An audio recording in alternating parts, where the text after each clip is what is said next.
திரைப்படத்துறையிலிருந்து அரசியலுக்கு வந்து தமிழகத்துடைய முதலமைச்சராக மாறியிருக்காரு தளபதி விஜய் அவர்கள். 2 வருடங்களுக்கு முன்னாடி தமிழக வெற்றி கழகம் அப்படின்ற அரசியல் கட்சியை ஸ்டார்ட் பண்ணி நினைத்ததை சாதித்து காட்டியிருக்காரு. அதோடு தாவேகா தலைவர் விஜய் அவர்களுடைய தமிழக முதலமைச்சராக மாறியிருக்காரு. முதலமைச்சரானவுடன் விஜய் அவர்கள் பல அதிரடியான அறிவிப்புகளை வெளியிட்டிருக்காரு. தினமும் அதிரடியான அறிவிப்புகள் தொடர்ந்து வெளியாகி கொண்டே இருக்கு. இந்த நிலையில தான் திரைத்துறையினருக்கு இன்ப அதிர்ச்சி கொடுக்கும் வகையில திரைப்படம் வெளியாகி ஒரு வாரத்திற்கு 5 காட்சிகளை திரையிட்டுக் கொள்ளலாம் அப்படின்னு தமிழக அரசு அனுமதி வழங்கியிருக்கு. அதோடு பண்டிகை நாட்கள், பொது விடுமுறை மற்றும் வார இறுதி நாட்களிலுமே 5 காட்சிகளை திரையிட்டுக் கொள்ளலாம் அப்படின்னு தமிழக அரசு அதிகாரப்பூர்வமாக அனுமதியுமே கொடுத்திருக்காங்க. இது திரைத்துறையினருக்கு மகிழ்ச்சியை கொடுத்திருக்கு. விஜய் அவர்கள் முதலமைச்சர் ஆனவுடன் சில நாட்களுக்கு முன்னாடி திரைப்படத்துறையினர் விஜய் அவர்களை சந்தித்து இது தொடர்பான கோரிக்கையை முன் வச்சாங்க.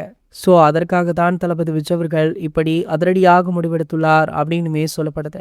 தளபதி விஜய் அவர்கள் தமிழ் சினிமாவை விட்டு விலகி விட்டாரு. இவருக்கு டப் கொடுத்துட்டு இருந்த நடிகர் அப்படின்னு பாத்தீங்கன்னா அது சூப்பர் ஸ்டார் ரஜினிகாந்த் அவர்கள் தான். சூப்பர் ஸ்டாருடைய படங்களுக்குமே வாரம் 5 காட்சிகள் திரையிடப்படும் அப்படின்ற செய்தி அவருடைய ரசிகர்கள் மத்தியிலுமே நல்ல வரவேற்பு பெற்றிருக்கு. மேலும் பாத்தீங்கன்னா தலைவர் ரசிகர்கள் கூட தளபதி விஜய் அவர்களுக்கு வாழ்த்துக்களையும் நன்றிகளையுமே தெரிவிச்சிட்டு இருக்காங்க. இது போன்ற செய்திகளை பத்தி நீங்க உடனே தெரிஞ்சுக்க நம்மளுடைய சேனலை மறக்காம சப்ஸ்கிரைப் பண்ணிக்கோங்க.